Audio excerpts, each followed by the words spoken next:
வணக்கம் யுவர்ஸ். ஸ்ரீமத் பாகவதம் பகுதி 74 காண்போமா? ஸ்ரீமத் பாகவதம்.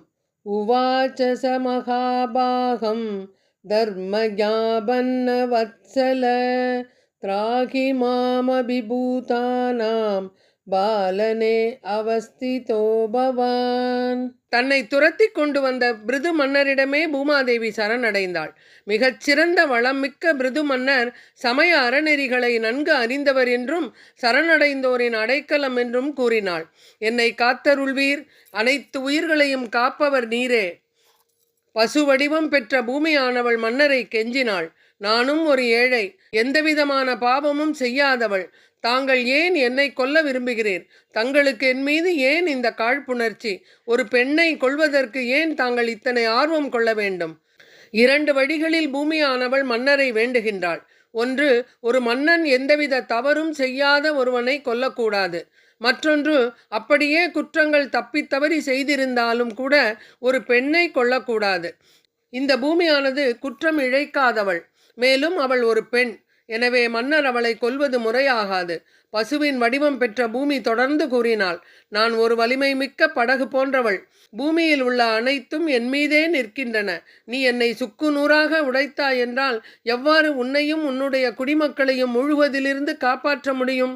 பூமியில் வளங்கள் தராத காரணத்தினால் பிருது மன்னர் பூமாதேவியை துரத்தி சென்றார். பயந்து ஓடிச் சென்ற பூமாதேவி தொடர்ந்து அப்படி செல்ல முடியாமல் சற்று துணிந்து நின்று பிருது மன்னருக்கு பதில் உரைக்கின்றாள். பூமாதேவி பேசியவற்றை கேட்ட பிருது மன்னர் இப்பொழுது பூமாதேவிக்கு பதில் உரைக்கிறார். பிருதுவாச்ச. ஸ்ரீமத் பாகவதம். வசீதே த்வாம் வதிஷ்யாமி மத்சாசன பரான்முகீம் பாகம் பர்ஹிசியா விருக்தைத தனௌதி ஜனோவசி. பிருது மன்னர் கூறினார், எனது அன்பான பூமாதேவியே, நீ எனது தீர்ப்புகளையும் ஆணைகளையும் மீறி இருக்கின்றாய். ஒரு தேவதையின் வடிவில் வேள்விகளில் நாங்கள் அளிக்கும் அவிர்வாகத்தினை ஏற்றுக்கொண்டும் அதன் பயனாக போதுமான உணவு தானியங்களை நீ விளைவிப்பது இல்லை. எனவே உன்னை நான் கொல்லுதல் வேண்டும். நீ தினமும் பசும் புல்லை வேண்டிய மட்டும் தின்றும் நாங்கள் பயன்படுத்துகின்ற பாலை நீ உன் மடியில் சுரப்பதில்லை. இவ்வாறு திட்டமிட்டே நீ குற்றம் செய்திருப்பதனால் எடுத்திருக்கும் இந்த பசு வடிவமானது நிச்சயம் உன்னை காப்பாற்றும் என்று கூற இயலாது. பிரம்மதேவனால் படைக்கப்பட்ட மூலிகைகள் மற்றும் பயிர்களுக்கான விதைகளை எனது ஆணைப்படி நீ வெளிக்கொண்டு வந்திருக்க வேண்டும். மாறாக நீ அவற்றை உனக்குள் மறைத்து கொண்டாய்.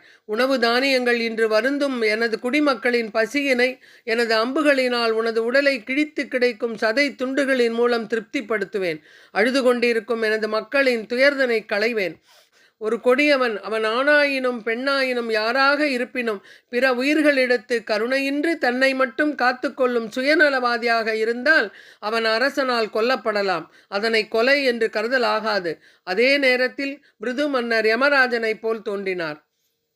அவரது உடல் முழுவதும் ஆத்திரமே நிரம்பி அவர் சினத்தின் உருவமாக திகழ்ந்தார். பூமாதேவி அவரை சரணடைந்து கூப்பிய கரங்களுடன் பின்வருமாறு கூறத் தொடங்கினாள். நான் என்னுடைய தவறினை உணர்ந்து கொண்டேன். நாட்டு மக்களுக்கு தேவையான வளங்களை தருவதற்கு தயாராக உள்ளேன். அதற்கு நான் கூறியபடி தாங்கள் செய்ய வேண்டும் என்று பூமாதேவி கூறுகிறார். மன்னன் வேணனால் வேள்விகள் எதுவுமே செய்யப்படாததே பூமியின் இந்த செயலுக்கு காரணம். பூமாதேவி பிருது மகாராஜாவிடம் என்ன கூறினார் என்பதனை ஸ்ரீமத் பாகவதம் பகுதி 75 காண்போமா? இந்த ஸ்ரீமத் பாகவதத்தை எளிய தமிழில் நமக்கு எழுதி தந்தவர் திருமதி கீதா வீரராகவன் அவர்கள். அதையே நான் உங்களுக்காக வாசித்திருக்கிறேன். உங்களது உறவினர்கள், நண்பர்கள் அவர்களுக்கும் இதை அனுப்பி அவர்களையும் கேட்கச் செய்யுங்களேன். பாகவதம் படிப்பதும் கேட்பதும் புண்ணியம் அல்லவா? நன்றி, வணக்கம்.